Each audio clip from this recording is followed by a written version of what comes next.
নমস্কার বন্ধুরা, রিনা রশি আপনাদের সবাইকে স্বাগত। অনেক দিন বাদে আপনাদের সামনে হাজির হলাম। আশা করছি আপনারা সকলেই আমার সাথে আছেন।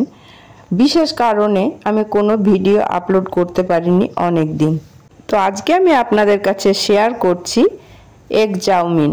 চাউমিন বিভিন্ন রকমের হয়, তবে এগ চাউমিন কেমন করে বানালাম আপনারা সেটা দেখুন। ভিডিওটি প্রথম থেকে শেষ অবধি দেখার অনুরোধ রইল। এখানে আমি 2 প্যাকেট চাউমিন নিয়েছি। মোটা চাউমিনটা নিয়েছি এবং গরম জলে অল্প লবণ দিয়ে এটাকে সেদ্ধ করে নিচ্ছি। দেখুন চাউমিনটা অনেকটাই সেদ্ধ হয়ে গেছে। চাউমিনটা এমনভাবে সেদ্ধ করতে হবে যাতে গলে না যায়, আবার সেদ্ধ হয়ে যায়। দেখুন চাউমিনটা সেদ্ধ হয়ে গেছে, আঙুল দিয়ে কেটে দেখলাম। এবার এটাকে আমি জল ঝরিয়ে অন্য একটা পাত্রে রেখে দেব। একটা ছিদ্রওয়ালা পাত্র নিয়েছি, এটার মধ্যে চাউমিনটা ঢেলে দিচ্ছি আর ঠান্ডা জল দিয়ে এটাকে খুব ভালোভাবে আমি ধুয়ে নিচ্ছি। এবার এটাকে জল ঝরানোর জন্য কিছুক্ষণ রেখে দিচ্ছি। তারপরে আমি এর মধ্যে খানিকটা সাদা তেল মাখিয়ে রাখছি যাতে চাউমিনগুলো গায়ে গায়ে লেগে না যায়।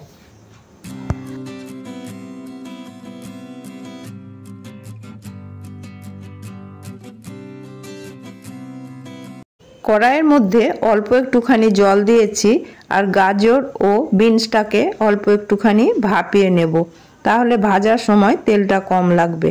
আর এর মধ্যে দিয়ে দিচ্ছি অল্প একটুখানি লবণ। জলটা শুকিয়ে গেলেই গ্যাসটাকে অফ করে দেব। তারপরে আমি এগুলোকে ভেজে নেব। এবারে গ্যাসের মধ্যে একটা কড়াই বসিয়ে দিয়েছি, তার মধ্যে দিয়ে দিচ্ছি 2 চামচ মতো তেল।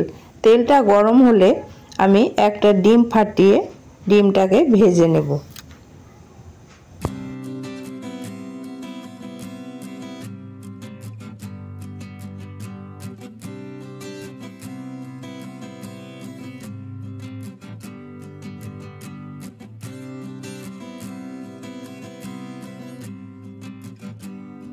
ডিমটা ভাজা হয়ে গেছে, এবারে অন্য একটা পাত্রে ডিমটা আমি তুলে রেখে দিচ্ছি। আবারও কড়াইয়ের মধ্যে দিয়ে দিচ্ছি খানিকটা তেল। তারপরে আমি কিছু লঙ্কা কুচিয়ে রেখেছি 4-5টা আর পেঁয়াজ, এগুলো ভেজে নেব। লঙ্কাটা প্রথমে দিয়ে দিচ্ছি, একটু ভাজা ভাজা হলে আমি পেঁয়াজগুলো এর মধ্যে দিয়ে দেব।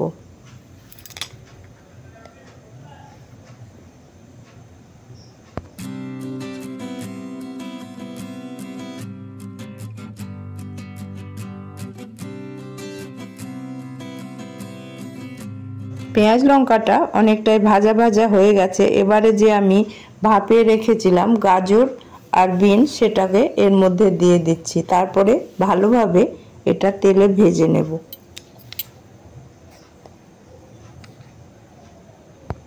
এবারে সবজিগুলোর মধ্যে অল্প হলুদ আর লবণ দিয়ে দিলাম।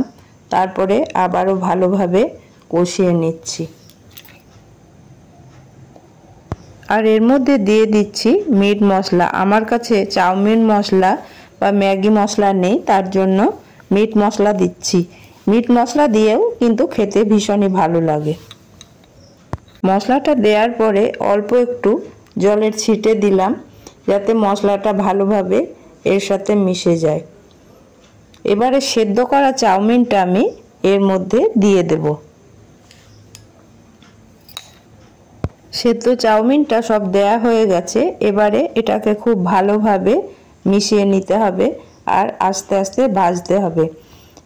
প্রথমে স্প্যাচুলাটের সাহায্যে এটাকে নেড়ে নিচ্ছি, তারপরে ঝাঁকিয়ে নেব যাতে পুরোটা ভালোভাবে মিশে যায়।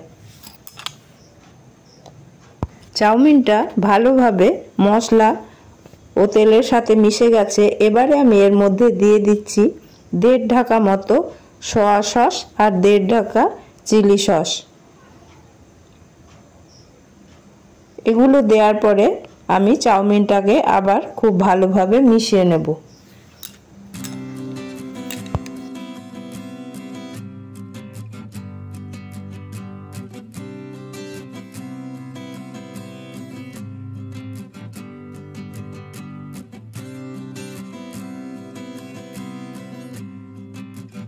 এবারে সবশেষে দিয়ে দিচ্ছি কুচানো ধনেপাতা আর ভেজে রাখা ডিমগুলো। এগুলো দিয়ে আবার ভালোভাবে মিশিয়ে নেব। তৈরি হয়ে গেল এগ চাউমিন। আপনাদের কেমন লাগলো আমার এই রেসিপিটি অবশ্যই জানাবেন।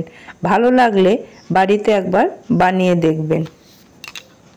আমার এই এগ চাউমিনের রেসিপি যদি আপনাদের ভালো লেগে থাকে তাহলে অবশ্যই লাইক, কমেন্ট ও শেয়ার করবেন।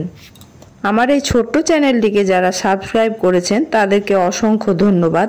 আর আমার চ্যানেলে যারা নতুন তাদের কাছে অনুরোধ, আমার এই ছোট্ট চ্যানেলটিকে সাবস্ক্রাইব করে আমার পাশে থাকবেন।